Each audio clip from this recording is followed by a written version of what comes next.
दलित मायावती से जब छिटका तो वो समाजवादी पार्टी की तरफ, अखिलेश की तरफ उसका झुकाव हुआ। लेकिन क्या ये चुनावी नारों की बदौलत हुआ, जो चुनाव में नारे लगे, पीडीए बनाया, तमाम दूसरे नारे दिए गए, या फिर ग्राउंड पे कुछ ऐसा था जिसको दूसरे राजनीतिक दल समझ नहीं पाए और अभी उसी को धार दे रहे हैं अखिलेश यादव पीडीए के सहारे, नेता प्रतिपक्ष दलित चेहरा बना के? विपिन जी। जी, निश्चित बात है कि चुनाव रणनीति पे लड़े जाते हैं और यहां पर जिसकी रणनीति ज्यादा कामयाब होगी वही बाजी मारेगा चुनावों में। ये स्वाभाविक है, ये तय है। तो यहां पर 2022 के चुनावों में, 2017 के चुनावों में निश्चित बात है कि भाजपा ने बाजी मारी उत्तर प्रदेश में। और अगर हम खासतौर पे 2022 की बात करें तो वहां पर बड़ा कड़ा मुकाबला था, क्योंकि अखिलेश यादव और उनकी पूरी संगठन ने बहुत बढ़िया प्रदर्शन करा था कि भाजपा ने अपनी पूरी ताकत लगा दी थी, लेकिन अंत में जीत हुई थी। लेकिन अभी परिस्थितियां बदल चुकी हैं। 2024 में जो लोकसभा के चुनावों के नतीजे आए हैं, यहाँ पर विपक्ष बड़े मजबूती से आगे आया है और यहाँ पर जो उपचुनाव हैं 10 सीटों पे बहुत अहमियत है। इसको मैं उस विषय में नहीं पढ़ूंगा कि ये सेमीफाइनल है, लिटमस टेस्ट है, लेकिन इसकी अपनी अहमियत है, क्योंकि जैसे मैंने बोला कि रणनीति पे बहुत कुछ निर्भर करता है चुनावों में। वही बात है कि मनोबल, ये दूसरा फैक्टर बड़ा अहमियत रखता है कि मनोबल, क्योंकि आप जैसे जैसे देखेंगे उतार चढ़ाव चलता रहेगा। क्योंकि जैसे कोई उपचुनावों में या बाकी विधानसभा के जो चुनाव है 3 राज्यों में, वहां पर जो बाजी मारेगा वहां उनका मनोबल ऊपर हो जाएगा, संगठन में एक नई ऊर्जा आ जाएगी, नई प्रेरणा मिलेगी कार्यकर्ताओं को।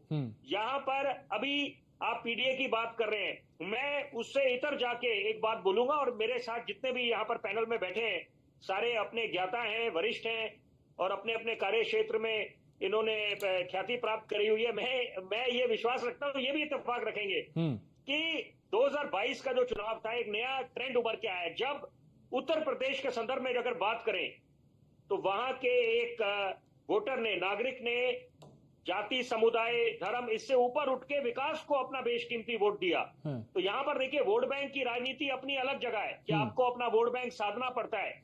वो भी बात है, वो भी कोई राजनीतिक दल इससे अछूता नहीं है। हर कोई चाहेगा कि अपना वोट बैंक को बिल्कुल सुरक्षित करके रखे, कोई कमी पेशी ना छोड़े। लेकिन यहाँ पर अभी जो 2024 में जो नतीजे आए हैं, ये हिंदुस्तान की राजनीति के लिए अगर हम इसका आकलन करें बहुत अच्छी बात है। एक नई सुबह का आगाज हुआ है, क्योंकि यहाँ पर सबको मौका मिला है। और यहाँ पर हम लोग हर एक मंच पे बोलते थे बतौर पत्रकार, अगर मैं अपनी बात करूं, राजेश जी आप अपनी बात करें, कि यहाँ पर हम बोलते थे कि हमारा विपक्ष मजबूत हो, मुकम्मल तरीके से अपनी आवाज उठाए। तो वही अभी हमें दृश्य देखने को मिल रहा है, क्योंकि अब यहाँ पर अगर लेकिन इन्हीं नतीजों ने अखिलेश को भी तो ताकत दी है ना विपिन भाई, इन्हीं नतीजों ने अखिलेश यादव को ताकत दी। विषय है मैं उस पर आना चाहूंगा कि यहाँ पर अब किसको नेता प्रतिपक्ष बनाया जाएगा। तो ये बड़ा दिलचस्प है। और अखिलेश यादव जी को मैं सुन रहा था कल, एक किसी कार्यक्रम में बात कर रहे थे, तो वहां पर बहुत अच्छी बातें बोली उन्होंने। देखिए वो विपक्ष की यही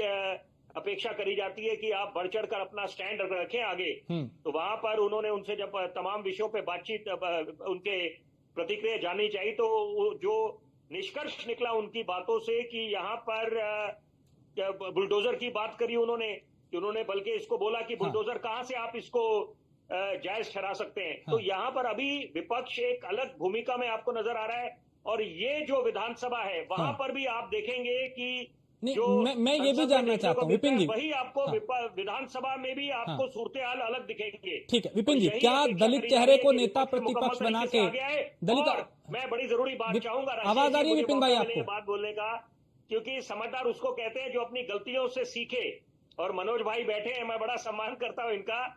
ये जब आकलन करा होगा वरिष्ठ प्रवक्ताओं ने, तो ये लोग भी इस निष्कर्ष में निकले होंगे कि कमी पेशी ये रही है। एक तो आत्मविश्वास होना चाहिए, लेकिन आत्मविश्वास और अहंकार, ठीक, वो कमियों का तो हो गया विश्लेषण, लेकिन अभी बात यह कि अब आगे की तैयारी। आपस के नाते, चाहे अपने आप संघ के साथ बात करें या जो आपस में तकरार, जो बातें चल रही हैं कि all is not well between Amit Shah, Yogi, तो ये चीजें मुझे लगता है कि दोनों को, जैसे अब विपक्ष ने कमर कस ली है, तो समय आ गया है कि यहाँ पर आप कोई अगर भूल करेंगे तो ये आप अपने पांव पे कुल्हाड़ी मारेंगे। मैं भाजपा की बात कर रहा हूँ। ठीक है।